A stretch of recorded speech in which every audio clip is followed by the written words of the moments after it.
अमित शाह कैसे बने भारतीय राजनीति के चाणक्य? आखिर मोदी और शाह की जोड़ी का राज क्या है? हारी बाजी को पलटने में माहिर है अमित शाह। विरोधी खेमा मोदी से कम शाह से ज्यादा क्यों डरता है? वर्तमान भारतीय राजनीति में चाणक्य के नाम से मशहूर अमित शाह किसी परिचय के मोहताज नहीं है। भारतीय जनता पार्टी के पूर्व राष्ट्रीय अध्यक्ष और वर्तमान में देश के गृह मंत्री अमित शाह को हारी बाजी जीतने वाला मास्टरमाइंड माना जाता है।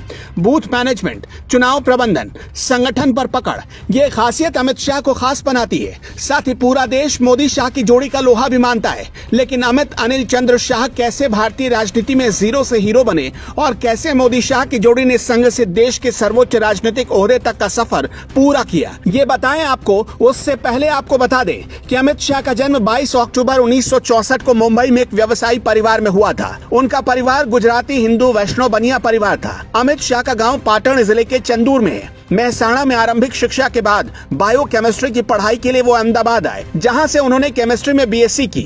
उसके बाद अपने पिता का बिजनेस संभालने में जुट गए।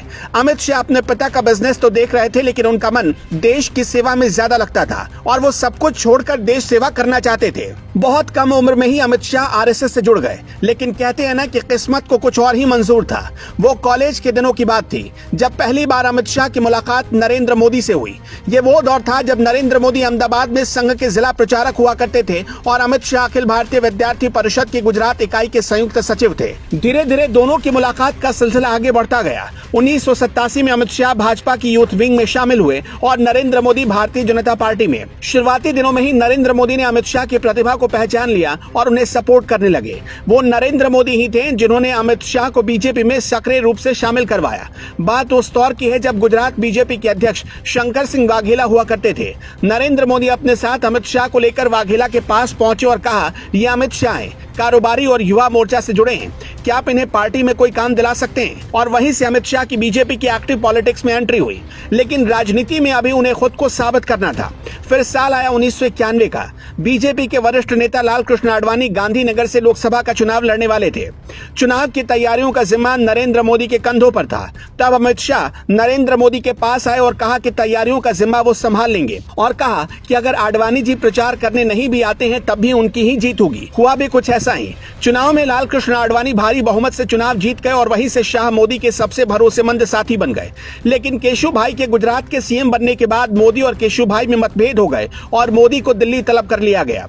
ये वो दौर था जब गुजरात बीजेपी के ज्यादातर नेताओं ने मोदी से पल्ला झाड़ लिया था, लेकिन अमित शाह ने उनका साथ नहीं छोड़ा। लेकिन फिर साल 2001 में मोदी की गुजरात में वापसी हुई और 2002 चुनाव में बीजेपी की जीत हुई। इस रिश्ते का ही असर था कि जैसे ही 2002 के गुजरात विधानसभा चुनाव में नरेंद्र मोदी की अगुवाई में बीजेपी की सरकार बनी, अमित शाह को एक साथ 10 मंत्रालय दे दिए गए। 2007 के विधानसभा चुनाव में जीत के बाद नरेंद्र मोदी ने अपने ज्यादातर मंत्रियों के चेहरे बदल दिए, लेकिन अमित शाह का रुतबा बरकरार रहा और नरेंद्र मोदी ने उन्हें गृह राज्य मंत्री जैसा ताकतवर मंत्रालय दिया। लेकिन एक दौर वो भी आया जब अमित शाह के सितारे गर्दिश में थे। 2005 के सोहराबुद्दीन शेख, उसकी पत्नी और तुलसी प्रजापति फर्जी मुठभेड़ में अमित शाह का नाम आया तो उनके सितारे गर्दिश में चले गए। तब अमित शाह को जेल जाना पड़ा। उन्हें गुजरात से तड़ीपार किया गया। सुप्रीम कोर्ट के आदेश के बाद अमित शाह को गुजरात चुनाव के दौरान राज्य में एंट्री मिली। इसके अलावा 2.5 करोड़ के कोऑपरेटिव घोटाले में भी अमित शाह का नाम आया। लेकिन इस दौर में वो दिल्ली में पार्टी हाईकमान के साथ काम करने में जुट गए और वो पूरे देश में धार्मिक यात्राएं करने लगे। और जब वो वापस गुजरात पहुंचे तो फिर उन्होंने राजनीति में ग्रैंड एंट्री ली। अमित शाह महज 36 साल की उम्र में अहमदाबाद जिला सहकारी बैंक के सबसे युवा प्रेसिडेंट बने। जब उन्होंने अहमदाबाद जिला सहकारी बैंक की कमान संभाली तो बैंक करीब 20 करोड़ के घाटे में था, लेकिन अपनी मेहनत और रणनीति से उन्होंने इस बैंक को गुजरात का नंबर 1 बैंक बना दिया। फिर जब साल 2014 में बीजेपी सत्ता में आई तब उसमें भी अमित शाह का योगदान अहम रहा। उनकी मैनेजमेंट और प्रबंधन की वजह से ही 2014 लोकसभा में बीजेपी की दमदार जीत हुई और तब से लेकर आज तक वो बीजेपी के चाणक्य और सबसे अहम हिस्सा है।